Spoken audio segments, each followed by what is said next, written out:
C'est avec une paire de ciseaux très traditionnels qu'ont été inaugurés ces 3 jours de rencontres sur les nouvelles technologies. Les 300 personnes attendues pour ce rendez-vous ont donc pu fouler dès ce matin le village de tentes dressé pour l'occasion. J'ai l'honneur de déclarer ouverte la première université de la communication de la Caraïbe. Merci.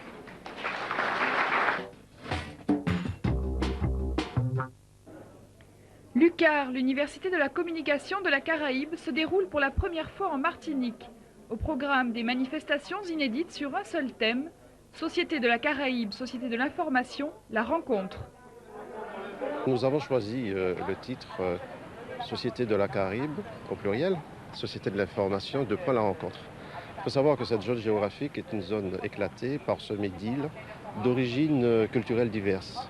Vous savez que c'est une zone qui a été sous influence à la fois francophone, anglophone, hispanophone, liée à l'esclavage, mais aussi à la colonisation. Et nous avons actuellement des pays ayant des statuts politiques très différents. Le défi de l'UQAR était de représenter cette pluralité propre à la Caraïbe. Et malgré l'absence des élus politiques guadeloupéens, le pari est réussi puisque 12 pays sont présents. C'est l'occasion pour eux de réfléchir sur la façon dont la société de l'information peut influencer leur devenir tout en restant au service des Caribéens.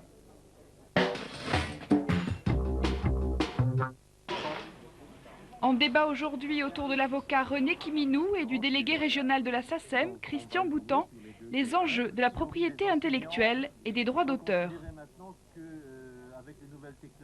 Les droits d'auteur résultent d'un constat, c'est qu'il y a un type de biens qui sont des biens intellectuels. Une œuvre, par exemple, une chanson, un tableau, un récit, un roman, tout ça, ce sont des œuvres.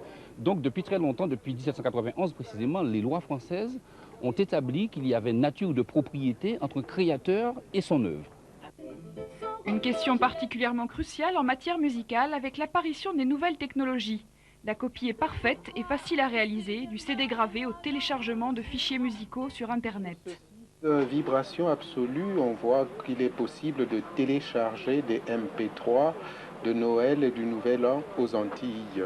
Donc se pose la question de la reproduction des œuvres qui peuvent être téléchargées et donc des droits d'auteur qui ne sont pas respectés. Il y a manifestement contrefaçon puisque la reproduction va se faire sans payer des droits d'auteur.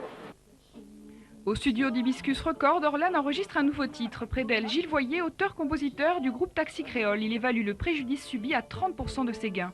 Les moyens d'action, il n'y en a quasiment pas parce que nous sommes face à de grosses multinationales, de grosses machines qui sont aussi bien productrices d'autocompositeurs et qui sont aussi des fabricants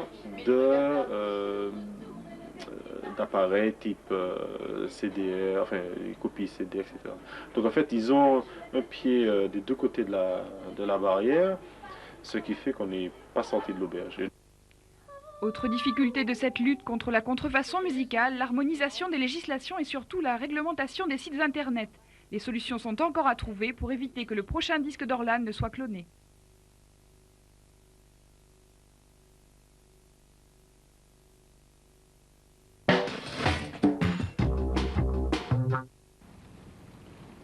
Île nue, poussière d'Atlantide rescapée, tu as dû tout accepter pieds nus, un cœur volcan sans peau de montagne, le temps trop court de la source jusqu'au sable, l'exil et le naufrage au départ des sentiers. Île bienvenue, tu as su tout réconcilier, pieds et poings nus, le cyclone et la berceuse, la confiance et la nuit, le sable et la fertilité, et la genèse après l'exode. Sa muse, c'est son île. Daniel Maximin est guadeloupéen, une identité qui reste forte et imprègne son écriture, même si aujourd'hui il vit à Paris. Je dis souvent que la Caraïbe, c'est 4 continents pour faire une île, et ces continents et ces îles sont réunis, je crois, par le rythme, par la musique, une musique que nous essayons de retrouver à travers toutes les langues de nos écritures, créole, français, espagnol, anglais.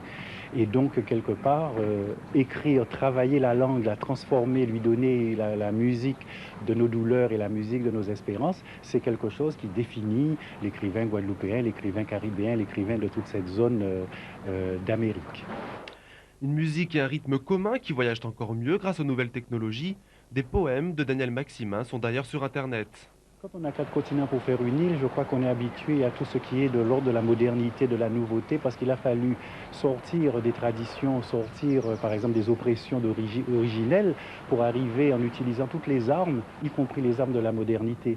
Donc quelque part, on a l'impression que les nouvelles technologies sont quelque chose qui nous donne notre véritable dimension, c'est-à-dire la dimension ouverte, et qu'on est un petit peu à l'aise en quelque sorte là-dedans, que ce soit dans l'écriture, que ce soit dans la communication, que ce soit dans l'image ou dans la musique, pour en quelque sorte dialoguer, j'ai envie de dire poursuivre le dialogue.